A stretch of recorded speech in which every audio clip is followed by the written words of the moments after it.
Hey everybody, Robert Phoenix here. What's going on? What's happening? What's happening? Nice to see you. Actually, I don't get to see you, but you get to see me. So, but I will imagine me seeing you and the uh, multitudes of you. Hey everybody, Robert Phoenix here. What's going on? What's happening? What's happening? Nice to see you. Actually, I don't get to see you, but you get to see me. So to turn off my volume there a little bit. Yes, yes, yes, yes. We're back again. It's a Sunday night. There's 15 of you, and you have decided to spend the next hour and a half hanging out and jamming on some astrology. I've got some interesting charts for us to look at tonight. Hold on a second. I keep hearing myself. So I'm not really a fan of. There we go. All right, let's see. Who do we have? Who do we have in the chatatorium? There's Anna. Anna. There's Liz Lucius. There's Robin. There's June. There's Linda. There's Shari. There's Judy. What's happening? How's everybody? There's Suze. Hey, Joni. How are you? There's Ani Brito. There's Kathy. Good evening, good evening, good evening. What else we got going on there? Hey, there's my man, Elan. What's going on, Elan? And then Eileen, of course, Eileen. Funniest thing ever. Diego calls Ocasio-Cortez, occasional cortex. Yeah, that's one of the more, how shall we say, less salacious versions of her name. I've also heard her name occasional Cotex, by the way. So, yeah, occasional cortex. Yeah, I've heard that one too. Snowing in Seattle. I was in Seattle when it snowed one time. I have a very interesting Seattle snow story, which I might share with you. There's Lucy. Hello, Lucy. Linda, Mars and Uranus are on my Venus, squaring my natal Saturn at 29. Cap. Ugh! What are you going to do with that, Linda? You got to work that out. Got to work that out. Get some boxing gloves on. Oh, crazy cortex. There you go. There's Joan showing up. Truth serum. What else we got going on? Who else is in here tonight? Let's see. There's Jennifer. Hey, Jennifer. There's Joe getting ready to go on her big journey to Australia. How excited is that? Truth serum. I think I saw some today at the HEB. I think they had it over on the energy drink aisle. I think Truth Serum is now being manufactured. What else we got here? Snowing in Ohio. Oh, Linda's got an ulcer. Oh, I'm so sorry to hear that, Linda. That's a bummer. Real sorry. You know, I remember a study that they did a long time ago on farm animals that were having some form of ulceritis, and they were using all these very sophisticated, you know, pharmacological aids to help these farm animals with ulceritis. I think it was mostly sows. I think it was pigs, and they found that Pepcid, regular old Pepto-Bismol, was very, very good for their ulceritis. I'm not saying that that's going to be a panacea for you, Linda, but I just remember reading the story about that. Lori says, "Yay! Just missed 3 minutes, minute meditation, letting go." There you go. All right, so I got before we get into tonight, by the way, let's see. Charles says, got done watching Weird Al Yankovic. Oh, yeah. His father, Frankie, was a famous accordion player. He was like a famous accordion player, had a famous polka band.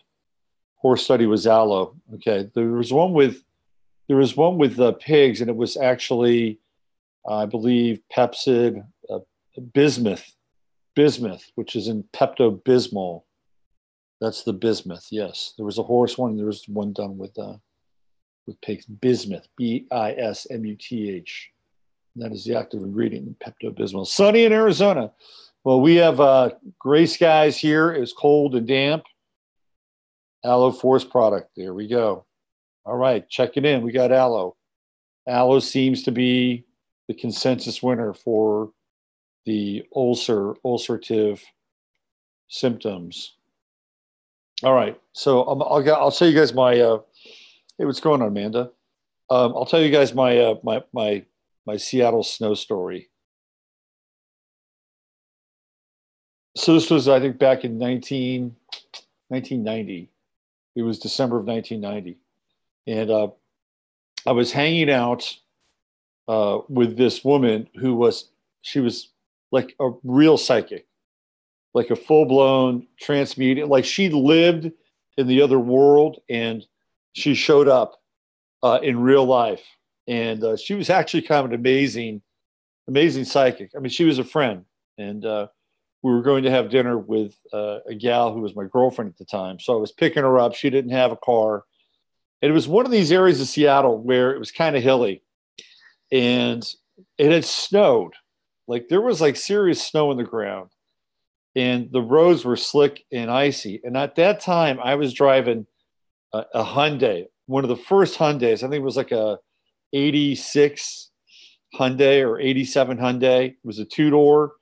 It wasn't a bad car. You don't see them around anymore because, I mean, they were made out of basically tin foil and plastic. Really, the body designs were not great. And the engine's aluminum block engines, they all melted. Anyway, so I go to pick her up at the top of this hill. Right? She comes out. Remember now, she's very otherworldly, this woman. Her name was Shuma. Shuma. It's a very, very psychic sounding name, isn't it? Just Shuma. There's no last name. Shuma. I pick Shuma up. She's a very nice person. And I get her in the car, and we start heading down this hill. Right? And I've never really lived around snow or ice before. So I'm going down this hill. I'm actually accelerating a little bit. And by the time I get to the bottom of the hill, I go to hit my brakes. Wrong. So as I'm getting down to the bottom of the hill, I hit my brakes, and all of a sudden, my car goes into a power slide. I'm in a power slide. And this is not a big street. And there are cars on either side of the street, right? They're parked parallel.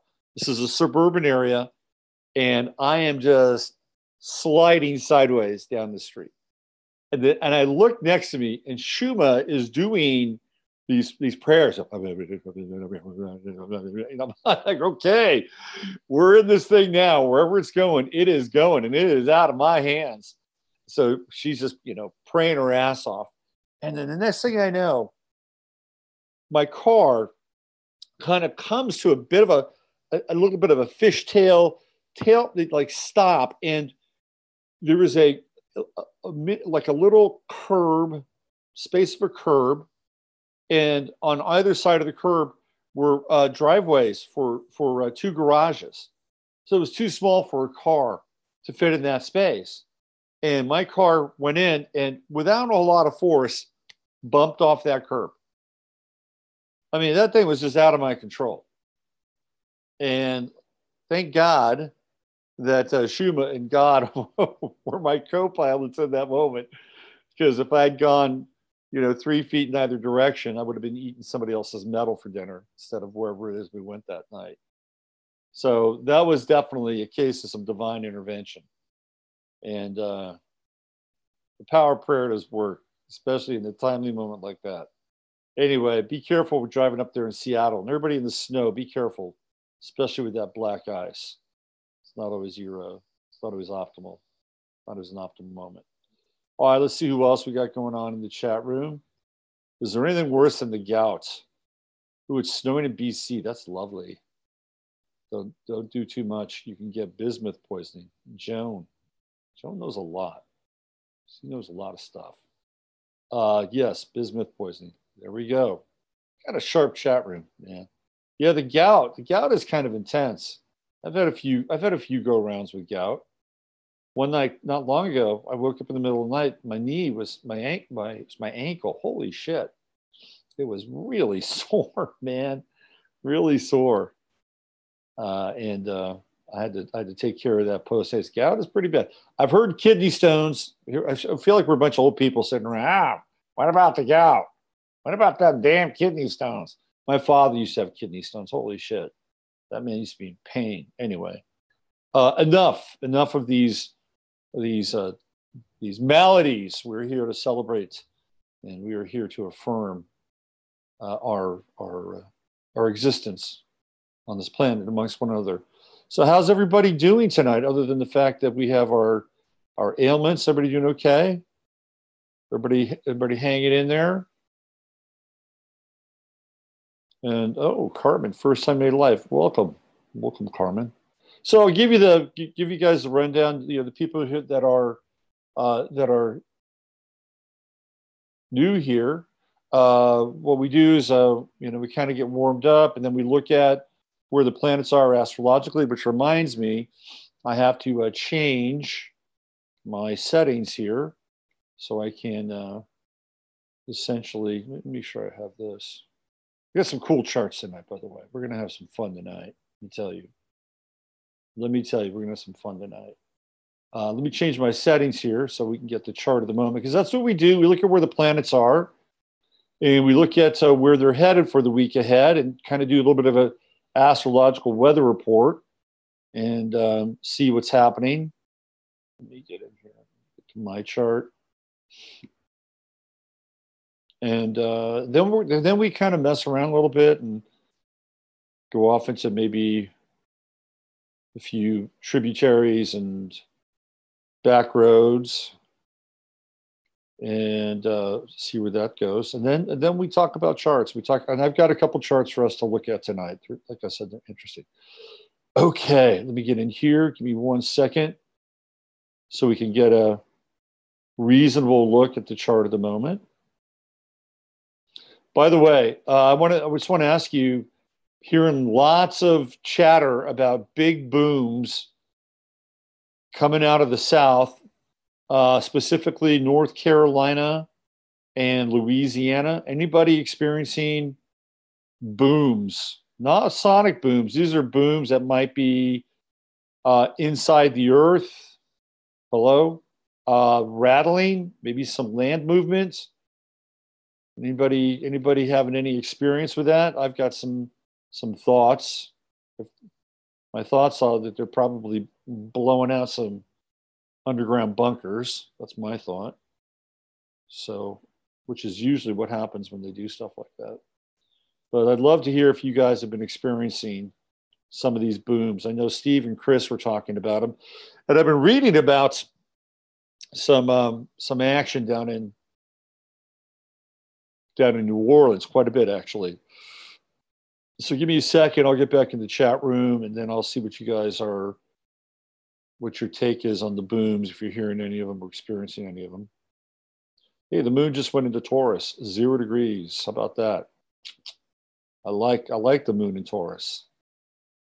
I like the moon in Taurus. It's a good moon. All right, let's pull up the chart of the moment. Bring that up here. There it is. And before I do that, let me just check in with you guys and see if you have any thoughts or anything you want to add about the booms. Hey, Chris and Steve, what's going on? News keeps saying it is underground transformers. Yeah, right. That's happening in northern Nevada. Linda's got some, underground bases. One theory is they're making tunnels that go between the abandoned Walmarts. Sure, they have a few of those already, but that makes sense too. No, but my dogs keep barking for no reason. And Sue says Ferguson 2 to 3 weeks ago. We're hearing them all last year, none so far in 2019. Okay. So there is some boom action. No, I love Aquarians. Come on now, Eileen. I'm a fan of Aquarians. I am a fan. Hey, Christine, what's going on? I bash all signs. Hey, Luann. I bash all signs. You know what? I'm an equal opportunity sign basher. Christine says huge boom in San Diego several months ago, and then again in December. Tanya, probably trying to make more homes underground for the uber rich. Yeah, that's what I think. I like the Walmart. I like the Walmart explanation, but I think it's probably all of the above. Also, there was a comet/meteor that was redirected over Venezuela. Did you guys hear about this? Did you guys hear about this? The comet that was redirected over Venezuela. Did you hear that? So this is very interesting, and this gets back to some of the stuff that that Freeman has been talking about for a long time, and that is these what they're working on are these like this torsion technology, which allows them to actually like pull objects in from space or redirect them in from space, and essentially use like space debris as weapons. Have you guys heard about this? Mysterious Moon, Aquarians are fab. Always saying the most. Shot across the bow. Yeah, I like Aquarians. I'm a big fan. Look, I like all signs. Don't get me wrong.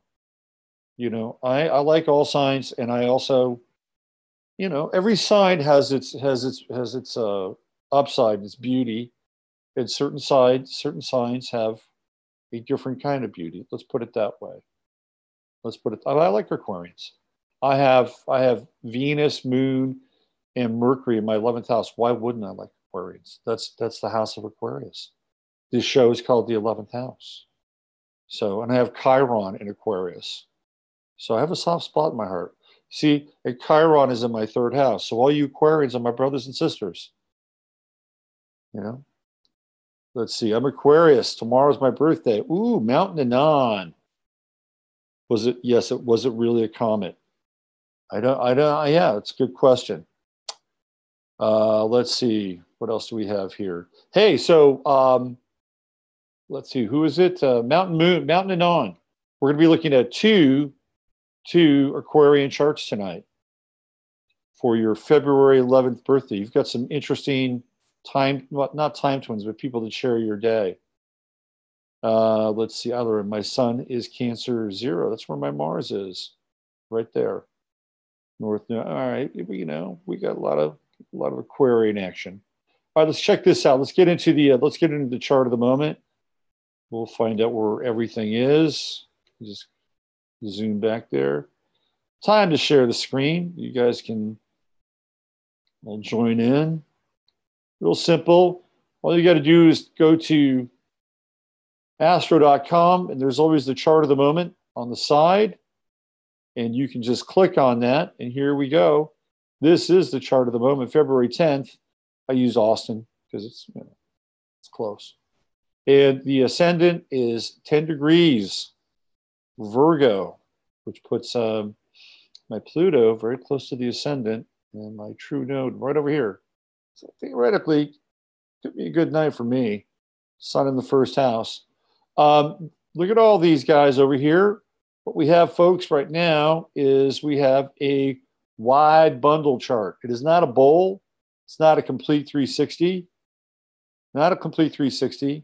It would have to be basically from the 4th house all the way up here to the upper part of the chart. Then we would have a bowl, but we've got a wide bundle stretching from Jupiter and Sagittarius to the moon, freshly minted. It's a freshly minted moon in Taurus. Doesn't that sound good?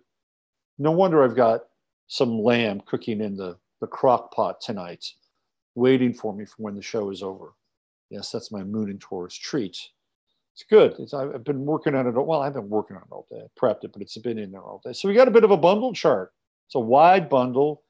And just to let you know, people that have bundle charts in their life tend to be very, very focused and a bit savant-like. Let me give you an example of one of my, I wouldn't call it favorite bundle charts, but it's a bundle chart that's very bundled up. Let me see if I can pop this open here so you guys can get some of you people who have done some astrology with me before, either on the student level or in some of the classes, you'll probably know this chart.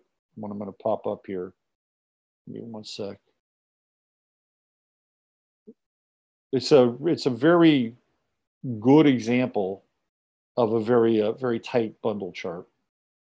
Doesn't always make for a well-balanced person. Makes for a very focused person. Let's put it that way. And the area that the bundle occurs in is, of course, going to be the emphasis of the bundle. Doesn't always make them a bundle of joy, though. Okay, let me get out of the stop share, and let me get into another share here. Let me get into this real quick so I can show you the bundle chart I'm talking about. Okay, there it is right there.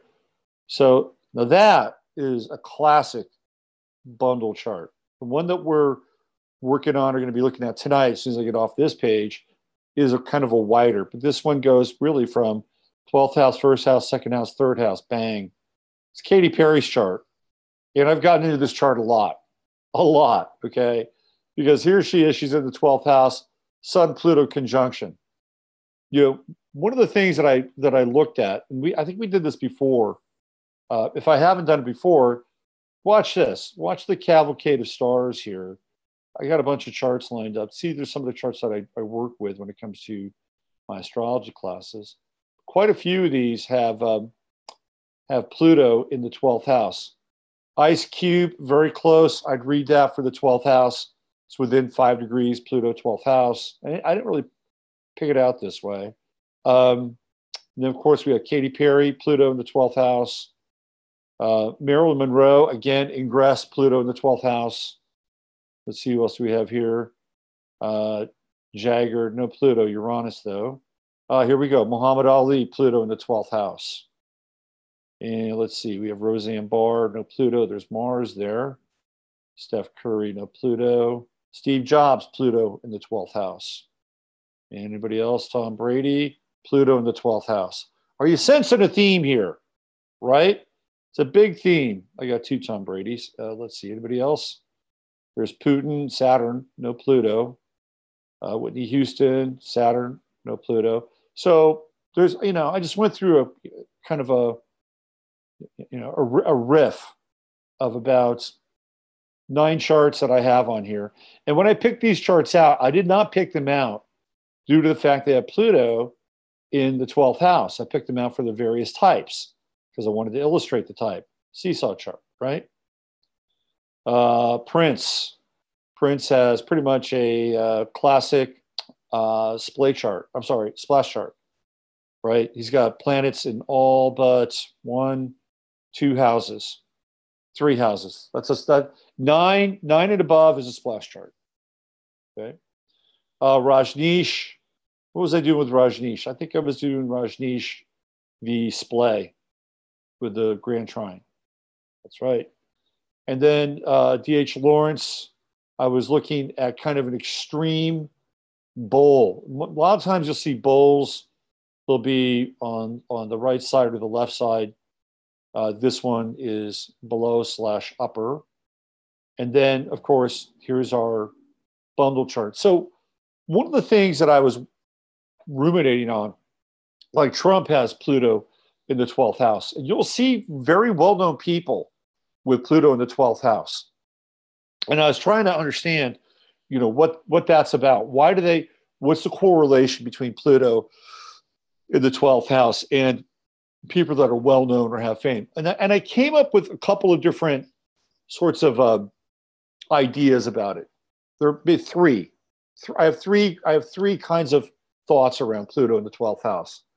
First of all, anytime you see Pluto in the 12th house, there's a pretty good chance that something really traumatic has happened to that person when they were young. I've seen this in just regular old people that have come to me. Pluto in the 12th house, we get into it. I start unpacking that thing. And we're talking, violence, sexual abuse, trauma. And I'd say about 9 times out of 10. And if it didn't happen directly, it happened around them. Okay. So Pluto is an early marker of some level of intensity that the individual has to deal with over the course of their life. Okay, that's one factor. I don't think it's the factor that propels people, although it might be factored into it. In this case, maybe with Katy Perry, because of what might have gone on when she was young, a child. If you read her history and her family history and her family story, she comes out of kind of an Amy Grant kind of Christian styled background, right? If you know anything about Amy Grant and her music, she's, there's a whole group of like Christian artists who are really sporting a lot of like Luciferian themes in their art, in their iconography, and even to some degree in their lyrics. And 2 of them were connected at one point, Michael W. Smith and Amy Grant, who I think were They were boyfriend, girlfriend at one point in time. So Katy Perry comes out of that background. They were grooming her to be the next Amy Grant. And but she's just got this weird LA Southern Christian strange going on. And I think this is where her programming starts, right here with the Pluto Sun conjunction. Okay, that's her. But let's get back to this overall theme. Trump has Pluto in his 12th house as well. And it came down to two factors here. One, with Pluto in the 12th, that from a very deep level, they would be driven, right? Because Pluto represents obsession. It's obsession. And one of the things that I've talked about before is I don't think obsession is a bad thing. Anything in its extremis, right? Anything that's extreme can be a bad thing. Like you drink 3 gallons of kale juice a day, it's probably not a great thing, no matter how good kale juice is for you, okay? But a little bit of obsession can be actually pretty good. If you want to get good at something, you become obsessed by it. Been watching a lot of documentaries on war and rock and roll lately. The war documentaries are fascinating. I've been scoping out great battles in history on Amazon Prime. Very interesting stuff. And the rock and roll documentaries, I'm interested in sort of seeing how certain people develop as musicians and catapult themselves into rock star status. And almost to a T, like whether it's Dwayne Allman, or whether it's Doug Somm, or whether it's Jeff Beck, or Keith Richard, there's this obsession with playing music. And in the case of Allman and Jeff Beck and Keith Richard, it's all about the guitar. And they never went anywhere without the guitar. So there's something to be said for this notion of obsession. It's not a bad thing. If you get obsessed with something, you like it, you get good at it, okay? You may be a pain in the ass to other people, but that's kind of how immersion works. So I would say that maybe Pluto in the 12th house gives that person kind of a sense of obsession about maybe overcoming something from their past, from their deep past. That's one version of Pluto in the 12th house, that they're obsessed with overcoming this, whatever this thing is, okay? And as a result, rising above and getting out of there. It's like, get me out of my 12th house. I'm going to be a success. Another potential description, definition, rationale is that on a very deep level, very, very, very deep level, like 12th house level, like soul level, that Pluto carries this quality of being fated, the tendency of being fated, like somebody knowing that they were destined for something, fill in the blank, right? That Pluto would act as a driver that would propel. So we have obsession, we have the sense of kind of fatedness, which is always this deep, deep, deep background, underground program that's running, right, with Pluto in the 12th house. So I think that's another component of this. And that 12th house is, I believe it's the house of the soul. That's, it's many other things. But it's also a place where there's, because it's Pisces, right? That's the ruler of the 12th house. That in my esoteric, spiritual, religio worldview, at a high level, that's where we have this gateway, this portal that connects us up to the highest parts of our being, okay? Being that it's Pisces, and Pisces being a sign connected to duality, it has that alpha and omega effect, right? From Kether to Malkuth effect. So there is also the denizens of the nether worlds of the 12th house as well. Because that's when we look at, we're going to get into this tonight with one of our charts. I would say that on a material plane, sort of the highest worldly manifestation of the 12th house would be things like monasteries, nunneries, temples where people They're secluded, they're away from the world, and they're really just doing their best to be a one with God, okay? The other versions of that would be the more profane versions, which would be whorehouses, houses of ill reputes, okay? Opium dens, crack houses, and I think we could probably make some room in there for ritualized spaces that belong to certain groups who are involved in occult operations that the rest of us don't see. I think it's the 12th house. Okay. We can plug those in to the 12th house because it's not privy to us. It's not part of our purview.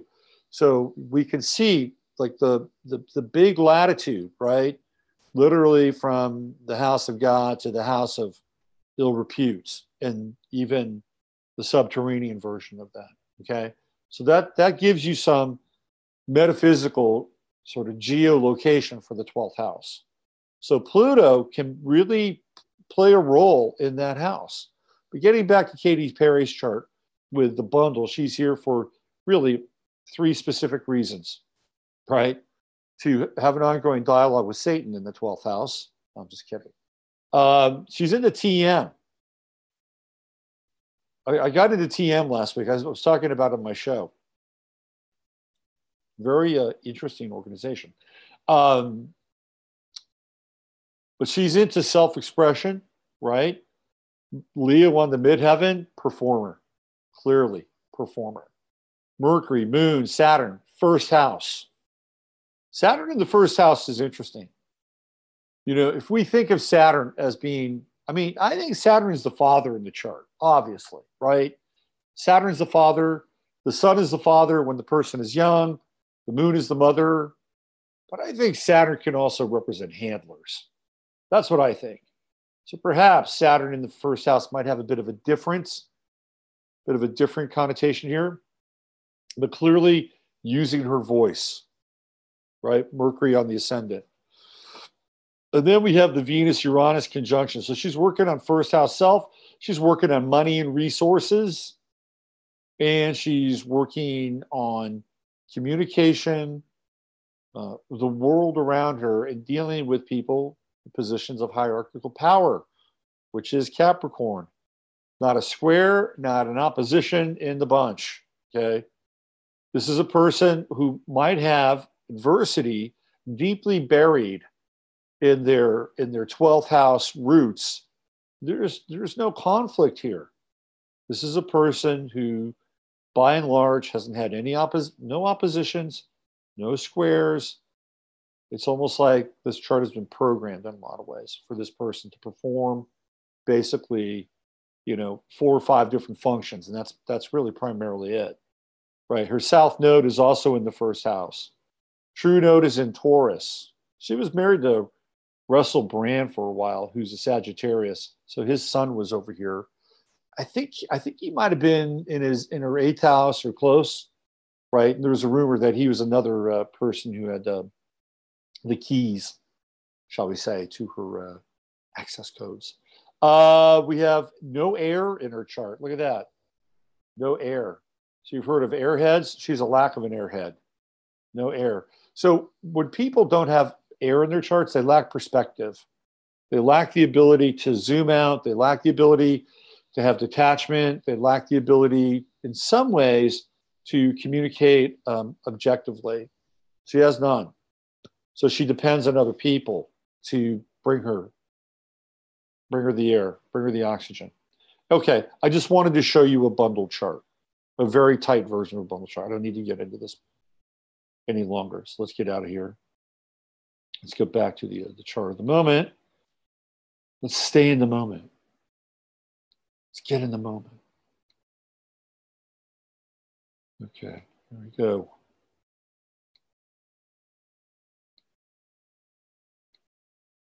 Hey, we're back in the moment. How did that feel? Okay, so there we go. There's the bundle chart, the wide bundle. You saw the tight bundle. And now look at that. Now my true node is right on the ascendant. And we've got Gemini on the midheaven. A lot of communication going on right now. I've been to the chat room, but there's a lot of chatting going on. Jupiter is the first planet we encounter. It's in Sagittarius. Of course, it'll be there till roughly the end of the year. It goes to 24 degrees and it hits retrograde, I believe, if I'm not mistaken, the middle of March, March 14th. And it goes all the way back to 14 degrees. So it's got a 10-degree retrograde. So anybody out there who wants to track Jupiter, it's got about a 10-degree sweep one way and a 10-degree sweep another way. Like I said, it gets up pretty high. It gets within roughly 3 degrees of the galactic center in March. Keep an eye on that.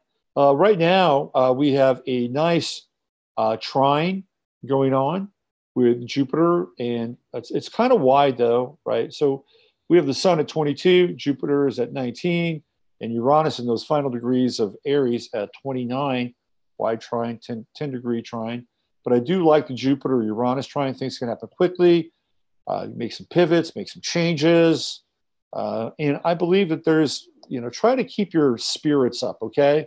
Try to keep your spirits up. This is one of the great things with Jupiter and Sagittarius for this coming year, okay? Always level up. Get to the next level, right? If you're going to tip somebody, tip them a little bit more. Like, okay, let's see, the tip is around 18%. I'll leave you 24%. That's a nice little Jupiter and Sagittarius exercise. If always try to bump it up a little bit, right? Bump it up a little bit. This is where we can expand our faith. And our faith is really, really important, especially living in a world that seems to be testing our faith on a daily basis. And faith is not an abstract principle, by the way. Faith is a living, breathing entity that resides inside of you by the Almighty, right? I mean, that's where it's at. And if we can align ourselves and make that flame bigger and bigger inside of us and live by those principles, our life may not always be easy, but we can then begin to blend with the divine will or the will of God, right? And then everything gets easy. It's much easier. We're not fighting. We're not swimming against the current at that point. In Piscean terms, we're going with the flow. And by the way, speaking of which, I'm going to be doing a webinar on Mars, and that's going to be happening on March 2nd.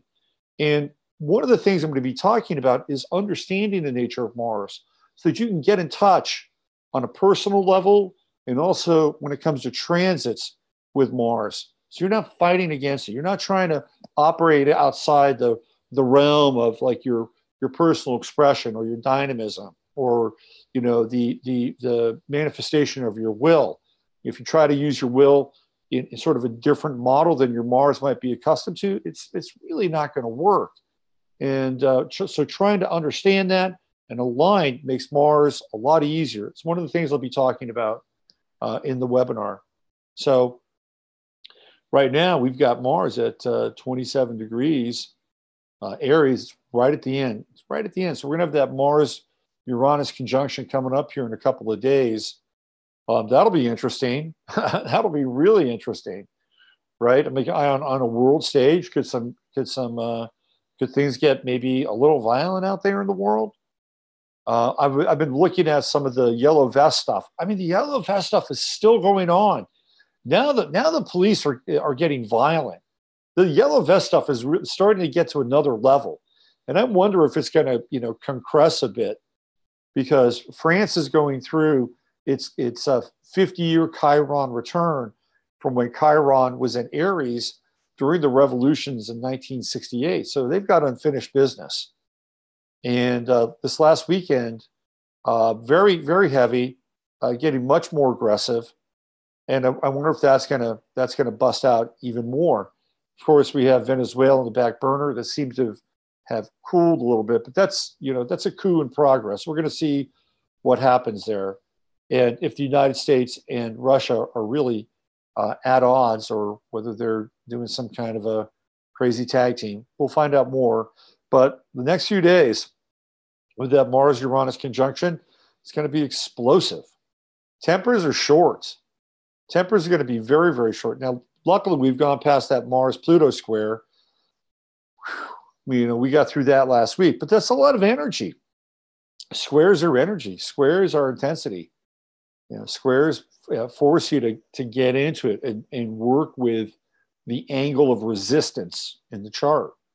And that's not necessarily a bad thing. Anytime you build your muscle, you're working with the angle of resistance, and that's what squares bring us. Another metaphor that I like to use with squares is when you have two angles hitting each other, or two things kind of hitting each other, right? At a hard angle, what do you get? You get friction, right? Here to here, you get friction. And if you have the right elements, like a flint and stone, right? Or you get a spark, right?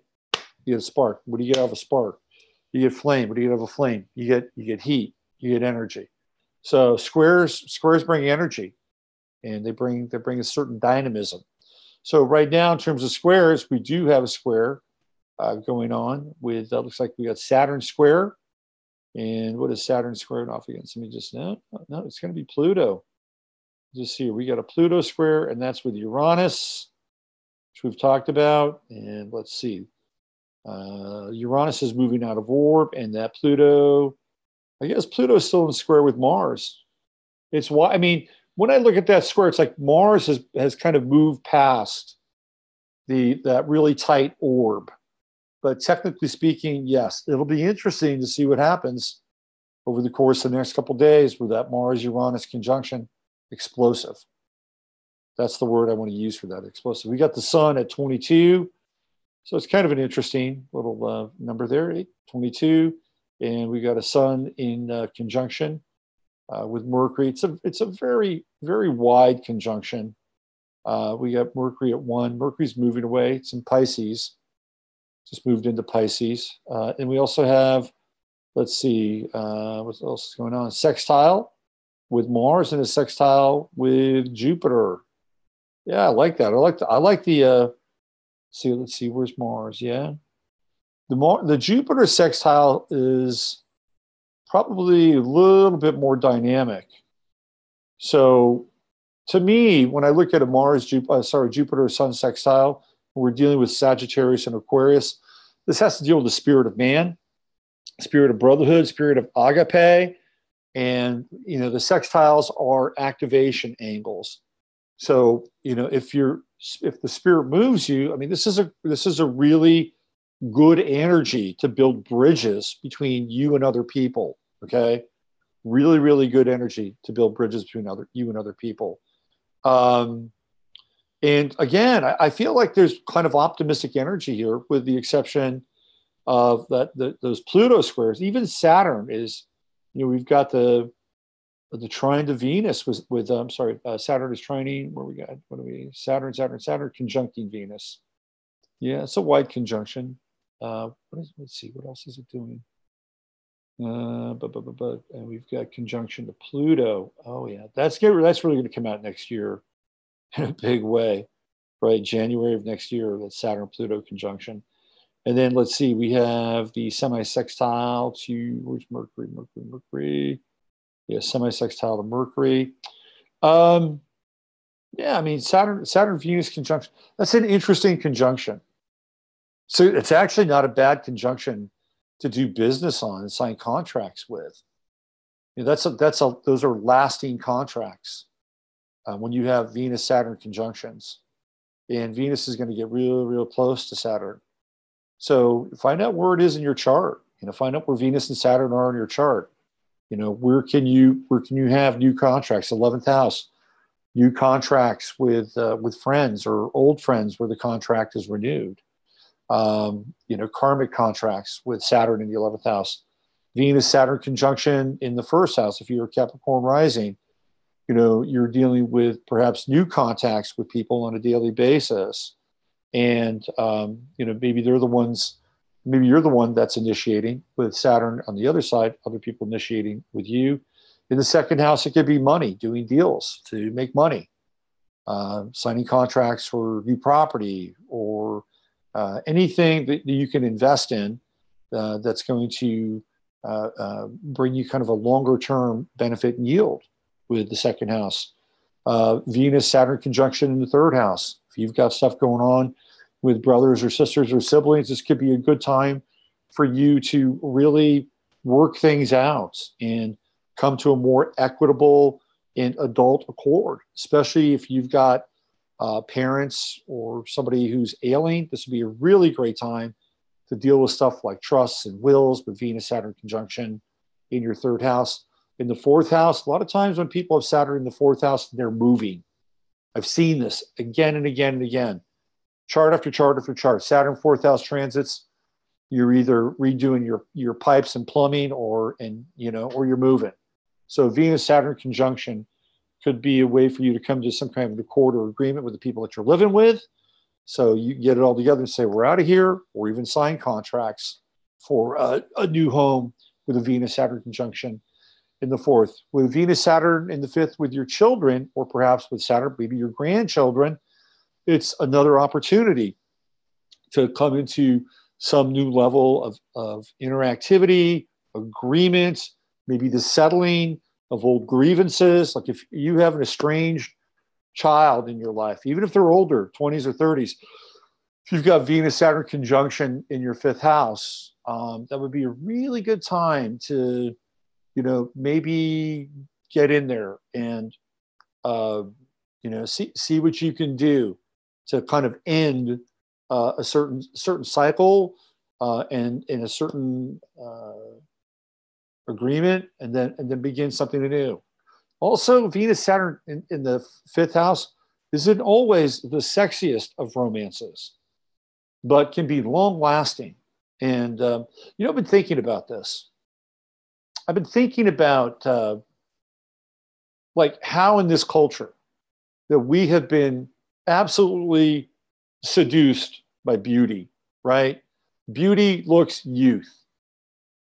And how in a lot of ways it's been a real detriment for choosing partners and finding people that you really resonate with and can build a life with. And I think, this is kind of a carryover from my discussion on Friday. Just a lot of distortion, a lot of distortion. When my father married my mother's a pretty woman. When she was young, you really spent time looking at her. You go, wow, that's a really beautiful woman.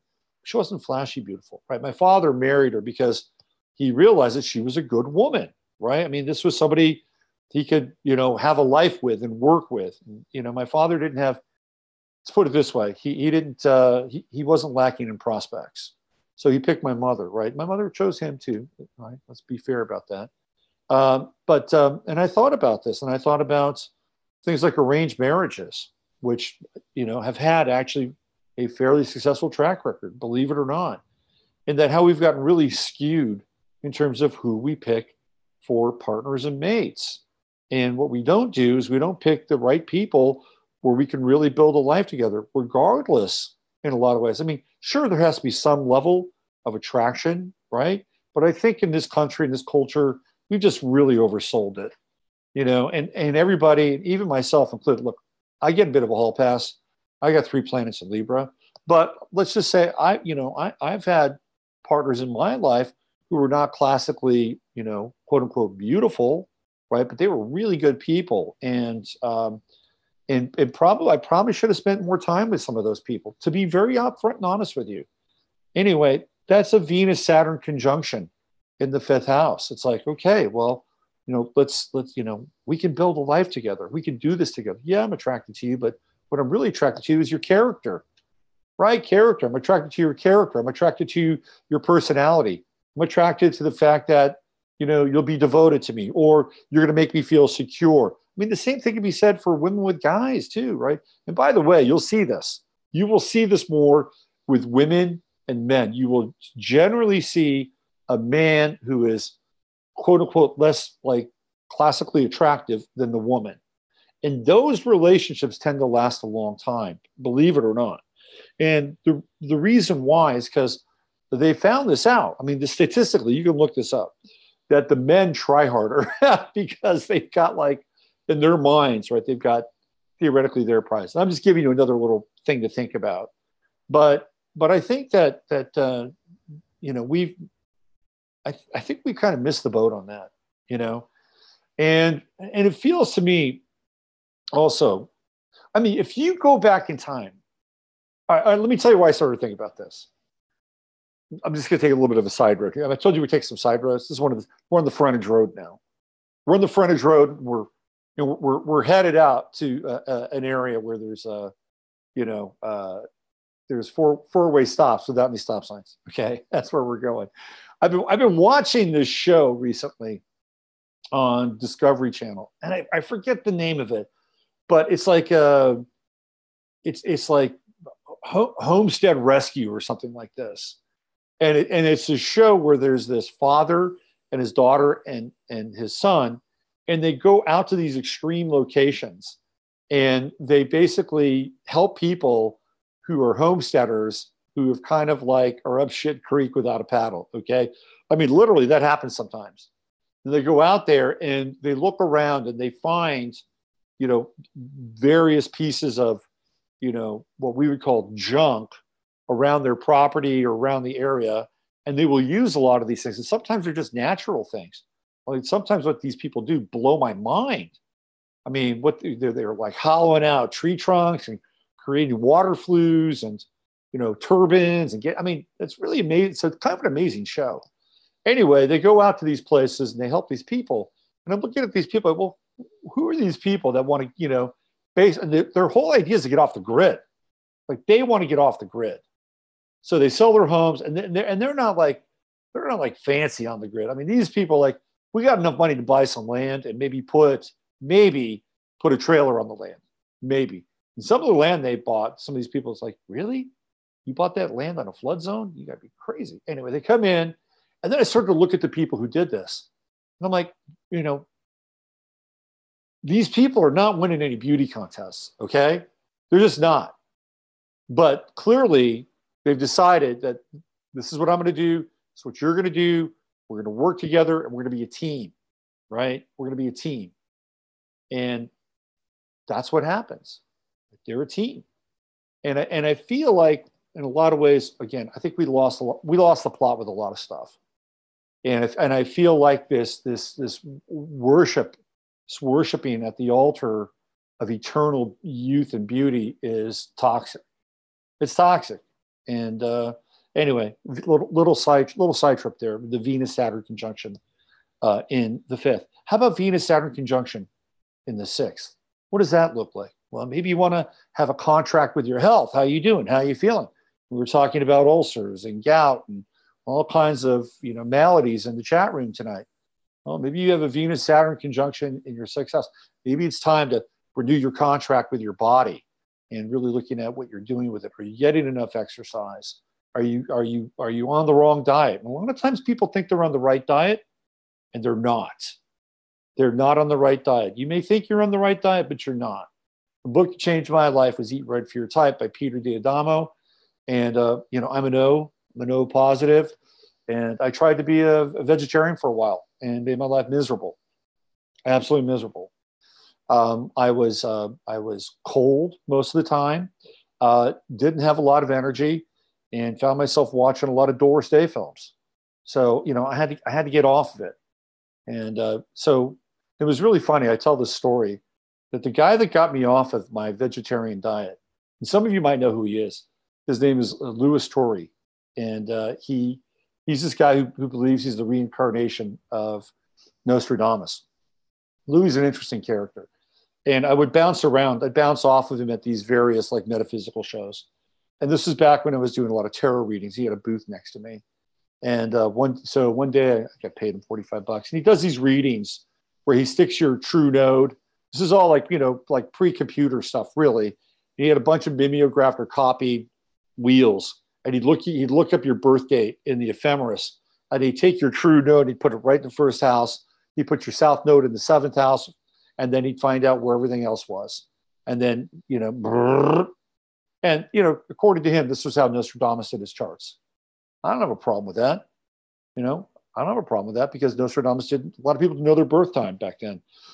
But he did have an ephemeris and he knew where the nodes were, so he could, do those charts. Anyway, he found out where in my Nostradamus or my nodal chart, and I've done nodal charts for people, where Mars was. And my Mars was in the 10th house. And he looked at me in his French accent and says, You need meat. You need meat for your Mars. Your Mars is in the 10th house, and it's very important. You must have the meat and the protein. So that night, what did I do? I only had a burger, and I felt $1,000,000. It was great. So Venus in the 6th house. On the health side, make a contract with your health. On the work side, maybe you want to look at how meaningful your work is. If you got Saturn transiting through your 6th house, that can be a real slog. That can be a real slog. And if you've put in the work and you've had it in there for a while, that Venus part might actually be a form of monetary remuneration. You might get a raise because you've been so dedicated. But you may also have to look at that and see where you are. Where's your relationship with your work and your health, right? 7th house is pretty self-explanatory. Where's your relationship with your relationship? How's it going? Are you enjoying it? A lot of times when Saturn's going through the 7th house, in a pre-existing relationship, what does it do?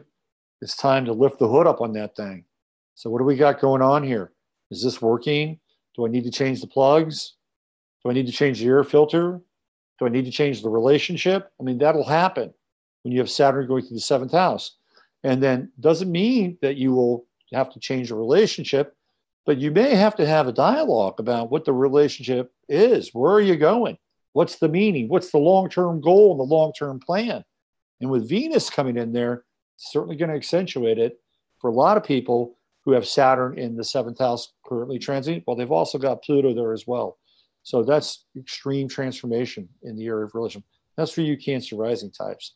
How about in the 8th house? Well, that's other people's money, right? If you've got Venus and Saturn transiting through the 8th house, it's also wills and testaments.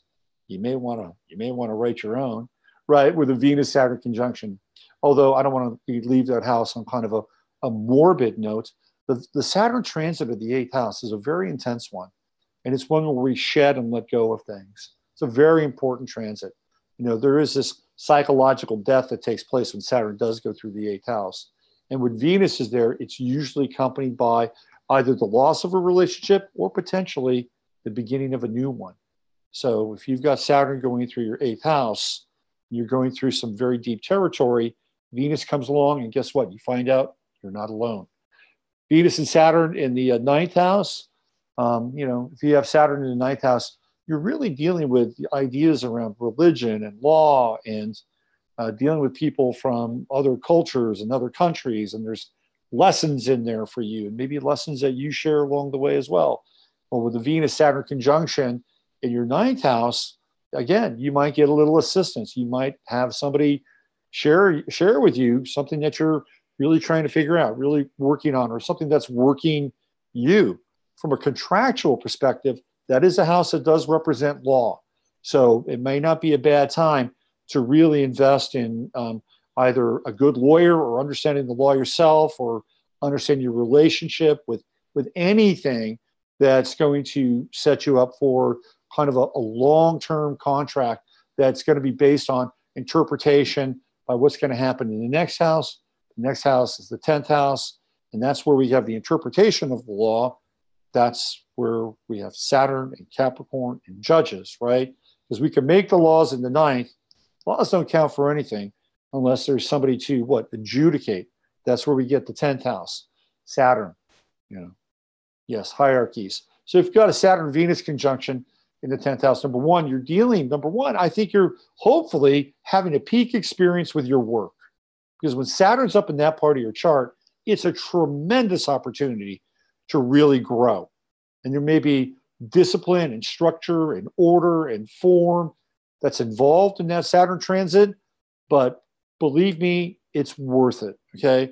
When I first started doing my website and the astrological work, Saturn was conjuncting my midheaven.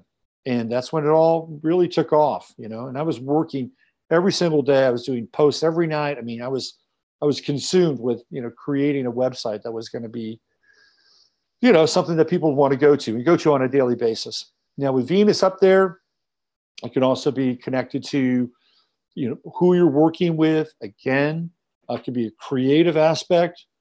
speaking of who I'm working with, my partner in crime, my Venus Saturn fellow just showed up here. You know what I'm talking about.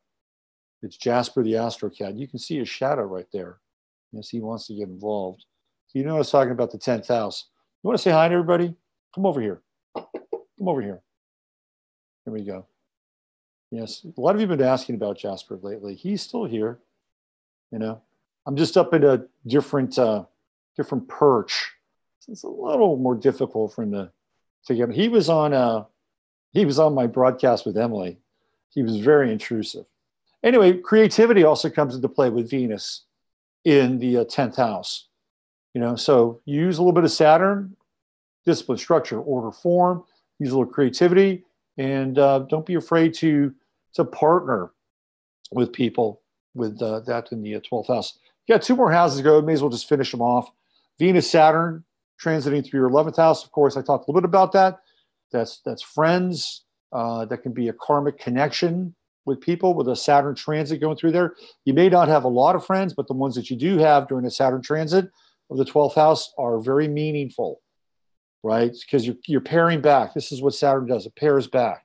Like Saturn in the 12th, 10th rather, what are you pairing back? Anything that's not really essential to your work. Am I right? Yes. And then Venus in the 11th house can be quite good. This is where you can really meet some soul partners, some soul friends, your soul tribe, you know, with a Venus-Saturn conjunction. So it can be small, but, you know, small groups can be very powerful as well. Venus, Saturn going through the 12th house. That's a tough transit. It means you'd be, you'd be Capricorn rising. That's a challenging transit. I think you'd be looking at the contracts that you've had in relationships past, and you might be really reviewing them. And also what kind of relationships you might be able to build with, spiritual allies as well.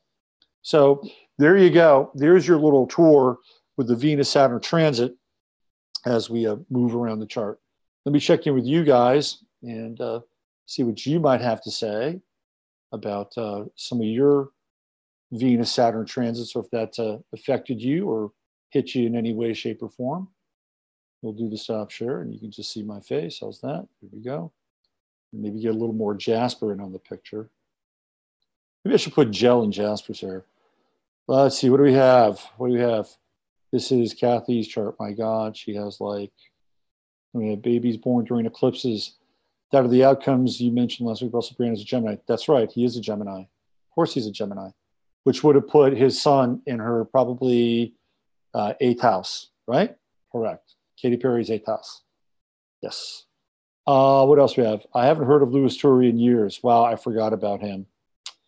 Yes. Burqa alert. We got a Burqa alert? Oh, how about that? Don't underestimate the power of your mind and the words you choose. Absolutely. I totally agree with that. What else we got going on here? What's going on, Macadao? How are you? Got a Mars in Scorpio. Ooh, I like Mars in Scorpio. I got Mars in the 8th house. I get it. I blocked her. Okay. Do we have somebody blocked? Okay, good. Burqa and Nibiru, actors are not calling themselves actors. Why do females feel they have to add an S to their end? An S to their end. I don't know. Why is that?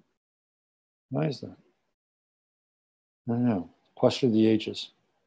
Since when is compassion demonic?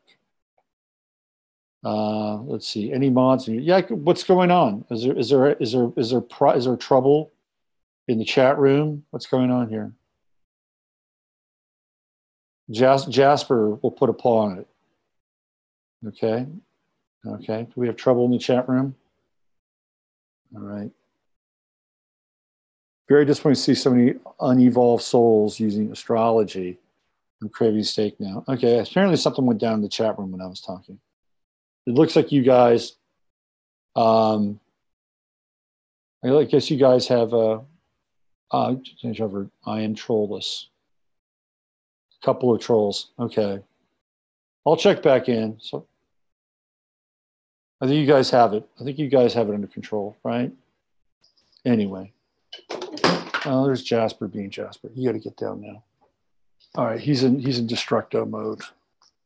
He's had his moment. All right, hey, so let's get into a few charts, shall we? These are the charts that I wanted to get into tonight before I went off on my little journey there into around the chart. Okay. So let's see, what do we got here? Let's do this one. Let me see. No, that's not the one I want per se. What else? Give me a sec here. These are going to be two charts. Oh, by the way, that last eclipse that we had, that last eclipse was right on Nancy Pelosi's Pluto. She's got Pluto and Leo at 0 degrees. 0 degrees. And that last eclipse was right on her Pluto. Feels right in a lot of ways, right? Yeah, it feels right. Let me see here. What do we got?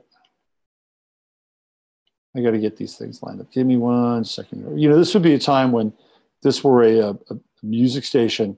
There we go. This were a music station. We'd be playing music right now. I used to do that on Blog Talk. I would just throw up a song and get shit together. All right. Do I need to come back into the chat room? And are we good in here? Are we good? Looks like we're good. We are in control. All right, good. Excellent. I knew I could count on you guys. All right, here we go. Let's do a little chart share, little screen share. So tomorrow is Burt Reynolds' birthday. So I thought it would be really interesting to look at Burt Reynolds' chart. And I can only do, here, let me do this. I got to stop this share. Let me do this one thing. Give me 1 sec. So I want to bring this chart on in a minute. And it has to do with a time in Burt Reynolds. Look at this thing here. Do this. A time in Burt Reynolds' life where he had a resurrection of his career with the movie Boogie Nights. So I decided to check this out and what was going on with Burt Reynolds at the time of that movie, right? Okay, so give me 1 second. Let me set this thing up. It's really fascinating. And it really, in a lot of ways, speaks to astrology. I'll show you in a second. And how kind of telling astrology can be. All right, give me 1 moment. I had this thing all lined up. There we go. Okay. All right, so this is going to be the opening night of Boogie Nights. All right, so we're going to look at Burt Reynolds' chart here, and in another example. All right, so hold on. Let me get back. I feel like Irwin Corey. Remember that guy? I never understood Irwin Corey. Never thought he was funny. A lot of people did. Okay, here we go. Okay, so let's jump in here. Okay, so this is Burt Reynolds' chart right here. Sun, he's got Sun in the 10th house. Of course, he's well known. Gemini rising and Chiron on the ascendant. That's interesting. Chiron on the ascendant. Maybe we'll get into that a little bit. And then he has a Mercury in, let's see, he's got Mercury in Aquarius at 1 degree, Moon in Libra at 8 degrees. So he has that nice kind of that moon Mercury trine, which gave him a kind of, I mean, Burt was cool, right? So we're dealing with air, and he had a cool vibe about him. He was funny. In a lot of ways, he didn't take himself as seriously as like a lot of the action stars of the 70s, the 60s and the 70s, because they were all sort of lumped together in one group. You had Eastwood, You had Newman was kind of an action star, although maybe less action, but still in that category. McQueen was in there. Burt Reynolds was in there. And who else? Was there somebody else? Gene Hackman wasn't quite an action star, but he had his moment, right? He had his moment with like the French Connection. And that was kind of an action film. Great chase scene, by the way. Anyway, so here we go. He's not your typical action star. You know, he's Aquarius, he's quirky, but this is for when Boogie Nights opened. Okay, Boogie Nights opened on the 10th of October, and I think it opened in New York and in LA. And I picked 8 o'clock because it seemed like a good time. I couldn't find the exact time it opened. But look at what's going on with Reynolds Midheaven. He's got Jupiter here. He's got Uranus here. And this is a major moment for Burt Reynolds' career, right? He's going to expand. Boogie Nights basically put Burt Reynolds back on the map because he had done a number, like his film production is very spotty. Like if you look at his films, he's got a couple of iconic films and really, you know, I mean, he's got, you know, the car movies. I forget the name of them now. I was never that into them. Smokey and the Bandit. And then he had The Longest Yard. And then he's got Deliverance, which I think is probably one of his best performances. And then he's got a bunch of really forgettable, like, cop films, like Sharky's Machine and Stick. And they're not great. Anyway, he was kind of lingering in terms of his film career. And then he does this movie, Boogie Nights. And all of a sudden, bang, everything changes. Look at that. Uranus, right there, 1 degree off his midheaven. Jupiter, almost right on his midheaven. And then this moon, this balsamic moon, also in Aquarius. So this moment, right, when this film opens, it completely changes for a brief period of time Burt Reynolds' film career. But what's interesting about his experience with Boogie Nights is that it didn't propel him to do more. Like when Travolta kind of had his comeback with Quentin Tarantino, like that propelled him. He's another Aquarian, by the way. That propelled him to do a number of different movies. Like that was the comeback of John Travolta. Whereas with Burt Reynolds, it didn't. And I'm wondering if it had something to do with Uranus, that it would bring this explosion in terms of his career at that moment, but it wouldn't be lasting. One of the reasons I also think is because right after this happens, he goes through a 3-year transit of Saturn going through his 12th house, which is not great, right? I mean, like he's looking back on his life. He's looking back on his last 30 years here, and he's dealing with Uranus in the 12th, which he has natally, and that's Saturn-Uranus conjunction, which I think could either be revelatory or it could be asphyxiating. You know, dealing with this whole idea that you're kind of headed out, right?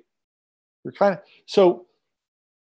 I don't think Saturn was doing him any favors, you know, going through his 12th house. And then it would ultimately wind up squaring his Aquarian planets. So maybe this is another reason why, even though he had this kind of real eruption. I mean, if you look at the awards that he won for Boogie Nights, they're incredible. I mean, I could just go through them right here. Right? I mean, look at this. Look at all the awards he won. Check this out. Okay, he won the Golden Globe for Best Supporting Actor. He won, let's see, Screen Actors Guild. He won Best Performance by an Actor in a Supporting Role, right? 3. He won here, Chicago Film Critics Awards. I mean, this in a lot of ways was his peak. This was Burt's peak. Oh, that's the wrong chart. My bad. Where we go? Got all these charts up. There it is. This is peak. But I don't think the Saturn transit of the 12th house helped him. The other thing that was going on at that time is he was having Pluto going through his 7th house, which means he was in deep, deep, deep conflict, very deep conflict with people in his life. And Mars, which is, of course, transitory, was right there. Venus was right there on the descendants at the time that it opened. One of the things that Burt Reynolds did was that he fired his manager after Boogie Nights was made. He hated the movie. Well, let me just put it this way. He didn't hate the movie. He hated the director. So this is a very unusual kind of moment for Burt Reynolds.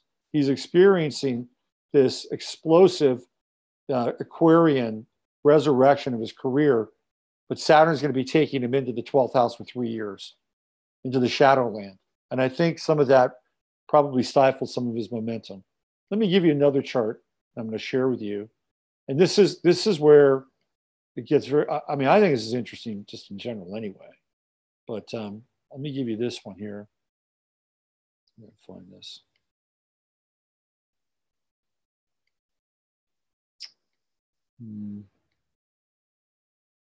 Yes. Okay, we got that one. We have the opening night charts. Okay, here it is. Here's the chart. All right.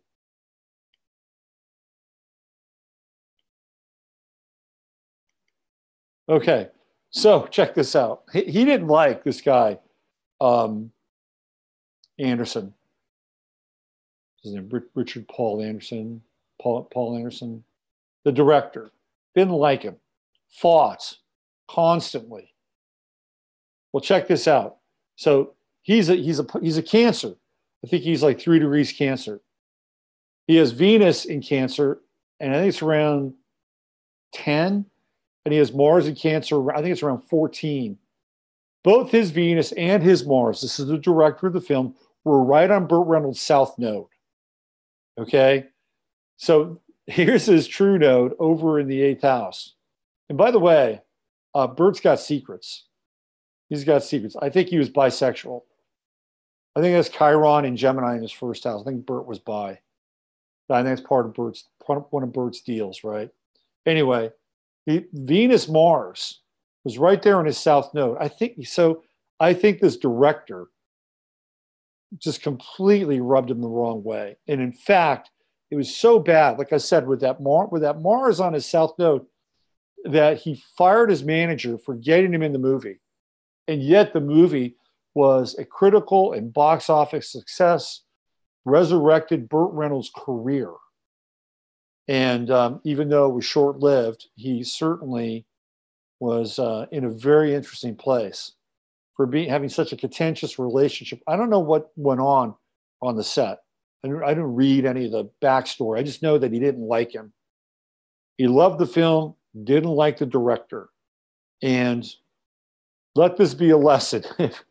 If somebody's Mars is around your south node, you may want to reconsider that person. And even the Venus, it's like, and it was around, I mean, but this is also like Burt's money if he's back. It's his hard assets. Anyway, I just thought I'd bring that up and share that with you. Both from the perspective of the transit with Reynolds, with Jupiter and Uranus and the moon on opening night, and the kind of the rebirth of his career, the descent of Saturn that takes him out of the world really for the next 3 years. And then the contentious relationship that constellated around his south node in Cancer. Got on his nerves. I think that's what happened. Okay, I got one more chart to share with you. Jasper picked this one out. Jasper, you just love getting involved here, don't you? All right. So I'm just going to bring up the synastry chart. That way we can really cut right to the chase here. All right, here we go. This is Manuel Noriega's chart. Remember that guy? So Manuel Noriega, he's actually got a pretty interesting grand trine in his chart. It's Powerful guy. I mean, you know, he's got Mars, even though it's in Libra. He's got Mars. It's the highest planet in his chart. He's got Jupiter in the 10th house. He has this conjunction with Pluto in his 10th house. So this is when he gets, I believe he's born in the same day as Burt Reynolds. They're both born on February 11th, 1935. Can you imagine that? Burt Reynolds and Manuel Noriega coming into the planet at the same time? Anyway, so here we have when he was captured. Okay, he was on the run for about 11 days. This is when the U.S. invaded Panama. That's a whole other story, okay? Whole other story. They invaded Panama. Well, we'll get into it. But they invaded Panama solely to take out Noriega. They tried to do the sanctions. They tried to smoke him out. They tried to do what they always do, right? When they want to do a regime change, it just wasn't working. So Bush, who was in power at that time, who was basically Noriega's cocaine cartel connection, because they were bringing a lot of the cocaine through Panama. And Noriega was in on it, and he wanted more money. He wanted a better deal. He thought he could extort Bush, and Bush said, "Screw you. I know what I'm going to do. I'm going to go down there, and I'm going to take you out. And I'm going to make it look like we're going to go in there and invade, and it's in our best interest. And it's really in my best interest." Excuse me. Jasper is trying to reposition himself here, get closer to the screen than is probably advisable for Jasper. So this is why he went down there. He went down there to extract his partner in crime so he wouldn't talk. You know, it was one of the great miscarriages of, in a lot of ways, I mean, is it justice? I don't know if it's justice or not, but they spent a bunch of money and they killed a bunch of Panamanians. Lynn is in the chat room. She'll tell you all about it. In fact, they use these advanced laser weapons and all kinds of crazy shit down there. It was not good. It was, you know, it was like, okay, well, let's R&D some of these weapons, and you know, we'll take Noriega out at the same time. That's what happened. So this is when they got him, and he was, I think, on the run for about 11 days. He was trying to get to Cuba. He was doing everything in his power to evade capture. So he winds up in a church, and he's trying to get religious and political asylum. And of course, the United States can't go into the church. So what do? Well, they basically start blaring, you know, hard rock. I don't know what they're playing, 24/7. You're blasting the church with lights. You know, maybe they're doing those tapes of the rabbit slaughters. I don't know. That's what they did at Waco, right? They'd have these tapes that they would run over and over again at full volume at Waco, slaughtering rabbits, you know, to psychologically disturb the people on the inside of the Mount Carmel compound. So Noriega is hauled up in a church. Hello, there's his 12th house, right? Saturn's in his 12th house. What did I talk about at the beginning of tonight's little show here? I talked about the 12th house. So he's hiding out in the church. There's Neptune. There's Uranus. There's the sun. There's Saturn. He says, okay, I got to go to this church. I got to confess. I got to do all this stuff. And see if I can buy myself some time. Couldn't buy himself anything. He bought himself a couple days. They got him. He surrendered. Came out. And what's interesting about this is Saturn becomes a long-term transit for Noriega. It becomes his prison sentence. Saturn 12th house transit in his chart. Uranus is sudden, right? It's like, coming to get you, coming to get you. You know, it had been there for a while. You know, he should have known better. He should have had an astrologer talk to him. I'm sorry. Yeah, where's an astrologer when you need it, Manuel? Anyway, they airlifted him out. They took him to Miami.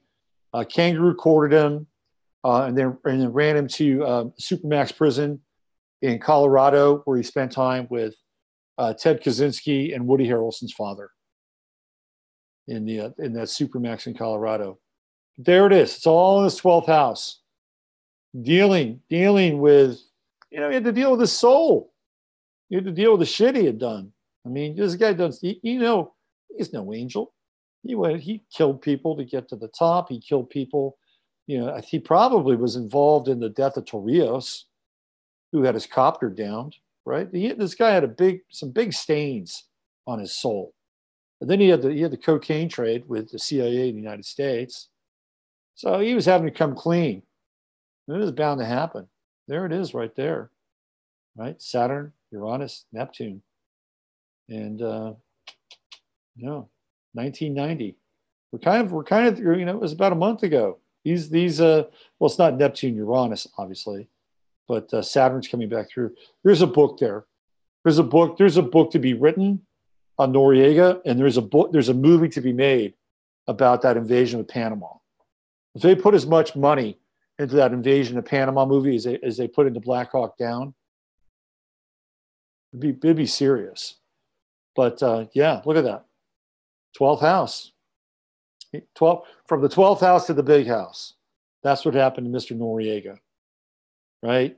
And there's Mars right there in his 11th house. And what's it doing? Squaring Neptune, right? What is Neptune? Neptune in the 8th house. Neptune represents drugs. 8th house, other people's money. So Neptune in the 8th house, very likely drug money. That's what we're talking about. Here comes Mars, Sagittarius, coming from another country, flying in on those big Black Hawk helicopters, taking him out. Interesting chart. I just want to, again, we can see astrology in action, just like when Uranus and Jupiter and that balsamic moon was hit Burt Reynolds. That's the other thing about Burt Reynolds' chart. If that moon had been new, maybe if that movie had opened on Saturday, I don't know. I'm speculating. I mean, he did have to go through that Saturn transit of the 12th house, but maybe if that moon had been not balsamic, it had been a real new moon, right, on his sun, right? That it could have, but it could have been, I don't know, resurrection of his career, but it wasn't. It's towards the end, right? You look at that moon. The sun's here, the moon's here. And if it was here, maybe, but no, it's at the end. Interesting. I just wanted to show you these charts because you can see through transits how these events can change and shape people's lives. And clearly with Noriega, that 12th house, it's adios Manuel, from the 12th house to the big house. Okay, let me check in with you folks. Jasper's getting restless. Let's see what else we got going on here. Okay, what do we got here? Ghost the Fool. Do we have like I thought okay. I worry about Uranus. So what's going on here? Boys and girls, what is going on? What is going on with Burka Nibiru? Do I have to take Burka Nibiru out? Can you be polite in the chat room? Here we go. Now you got a chart and everything. Okay, let's get along in there. Okay, come on now. No, I'm just watching people in here. I just want to make sure everything's cool. Okay? Just want to make sure everything's cool. Good. You guys can handle it. Noriega compound was, yeah, heavy metal as torture type. We're talking about that. Let's see. According to, I want to see what Linda says. According to Max Lavoie, Anton LaVey's son, Bush Sr. Noriega's balls dipped in gold on his fireplace mantle as a message to scare him from breaking ranks. That makes sense. They played Van Halen's Panama 24/7. That's good. Here we go. Panama is just a tale of Noriega with Cyndi Lauper. Oh, we got a lot of people know a little bit about Noriega. Good. Okay. I'm cool. You're cool. Okay. You guys, look, you're adults. Handle it. Right? Be kind. Look, you can disagree, but just, this is like a cool thing, this Sunday night thing, all right? Treat each other as adults. How does Jupiter compare transiting the 12th? I love Jupiter 12th house transit. I just went through one. It's about regeneration on a spiritual level. Jupiter 12th house transits are very great. Take time for yourself. Get out in nature. Stop and smell the roses. It's a good one. I like it. I like it. Yes. Yes. Heard that story from Max and NPR. Okay. All right. Any questions? You guys got any questions? You guys got anything you want to ask or bring up? Because I think we're reaching the end of the Sunday night service here. Anything else? Anything on your mind? What's going on, Rachel? Nice to see you. Thank you. Thank you. Thank you. Thank you. Thank you for showing up.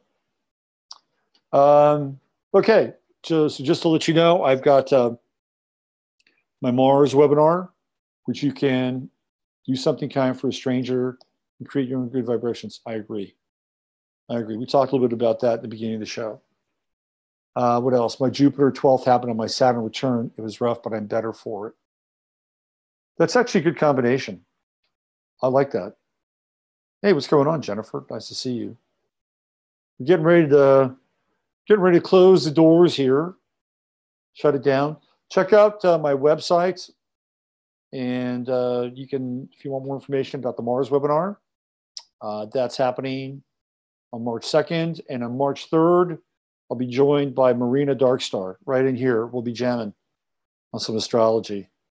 I'll be going in April, Joe, just to let you know.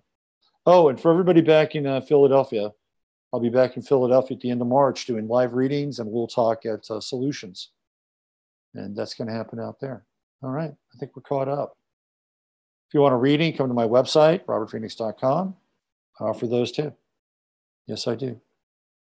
It's always a pleasure hanging out with you. Website address, robertphoenix.com. That's me. Yeah. Enjoy my tasty lamb. Oh, yeah.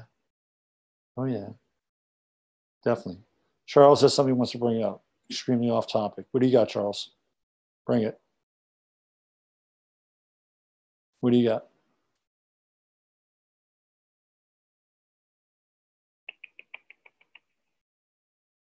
We're waiting for Charles, everybody. We're waiting for his extremely off topic. Yeah, we got a heart out of Burt and Nibiru. Heart back. There we go. We got, the hearts are populating now. Beautiful. Love it. We got the hearts going on. All right. Give it a like, guys. Yeah, give it a like. I give it a like. I got 29 likes now. See you, Robert. Thanks so much. Great readings. Yes. Hey, listen.